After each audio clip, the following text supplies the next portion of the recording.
वर्धा जिल्ह्यामध्ये सोयाबीनचं पीक मोठ्या प्रमाणात घेतलं जातं। सोयाबीनचं पीक शेतकऱ्यांचं नगदी पीक म्हणून ओळखलंही जातं।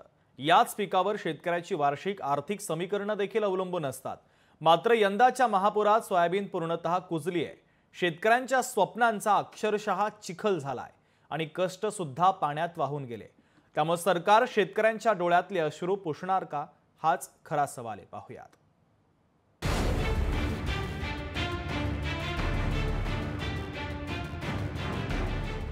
कष्टानं पिकवलेली सोयाबीन मातीमोल, शेतकऱ्यांच्या स्वप्नांचा अक्षरशः चिखल। निसर्ग कोपला, सरकार तारणार का? कारंजा तालुक्यातील गवंडी येथील योगेश मानमोडे यांच्याकडे 5 एकर शेती आहे। यामध्ये त्यांनी सोयाबीनची पेरणी केली। पेरणीपासून आतापर्यंत जवळपास 1 लाख रुपयांपर्यंतचा खर्चही केला। या सोयाबीनच्या पिकातून चांगलं उत्पन्न निघेल अशी या शेतकऱ्याला अपेक्षा होती। मात्र शेतकऱ्याच्या सगळ्या स्वप्नांवर पाणी फिरलंय। काबाड कष्ट करून पिकवलेल्या सोयाबीनवर आधी येलो मोझॅक या रोगाचा प्रादुर्भाव आणि नंतर अति पावसानं सोयाबीनचं पीक पूर्णपणे उद्ध्वस्त झालंय। पाण्यामध्ये बुडालेल्या सोयाबीनला अंकुर फुटले, तर काही सोयाबीन कुजल्यानं शेतकऱ्यांचा अक्षरशः कणा मोडलाय। सरकारनं लवकरात लवकर नुकसान भरपाई द्यावी अशी मागणी आता शेतकरी करतायत। हे सोयाबीन सोंगाच्या लायकीची नाही आहे। हे पहा, पूर्ण झाडे याला कोंब फुटून गेलेले आहे। आता आम्ही या परिस्थितीत काय करावं? दिवाळी येत आहे, आता दिवाळीच्या तोंडावर आम्ही काय करावं? शासनाने काहीतरी आम्हाला तातडीची मदत करावी ही माझी विनंती आहे। आणि पूर्ण शेतामध्ये आम्हाला काहीच सोयाबीन होत नाही यावर्षी। सोयाबीनच्या लागवडीसाठी केलेला खर्चही निघत नसल्यानं बळीराजा हतबल झालाय।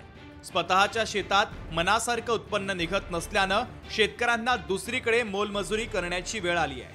आता आम्हाला आधार कोणाचा, अशी व्यथा शेतकरी मांडतायत। शासनाने तातडीने मदत करावी, कारण की खर्च सुद्धा निघायच्या व्यवस्थेत नाही आहे।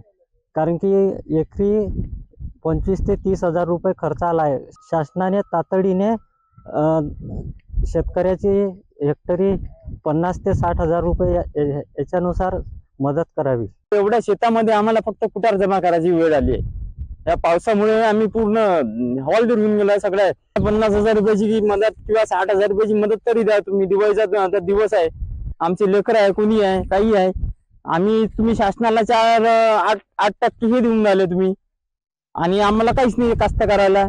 हे 2000 रुपये देता तुम्ही, ते कोणत्या कामाचे? इकडे जीएसटी वाढवून घेतली आहे, सारं करून घेतलंय तुम्ही, काहीच नाही आम्हाला। दिवाळी तोंडावर असताना शेतकऱ्यांवर आसमानी संकट ओढावलं। दरवर्षी निसर्ग कोपत असल्यानं शेतकऱ्यांनी करावं तरी काय, असा सवाल उपस्थित करतायत। एकीकडे निसर्गाची साथ नाही, सरकारची मदतही तुटपुंजी।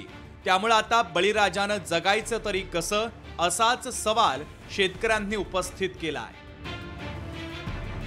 भूपेश बारंगे, लोकशाही मराठी, वर्धा। लोकशाही मराठी ऐका, पहा, जागरूक रहा।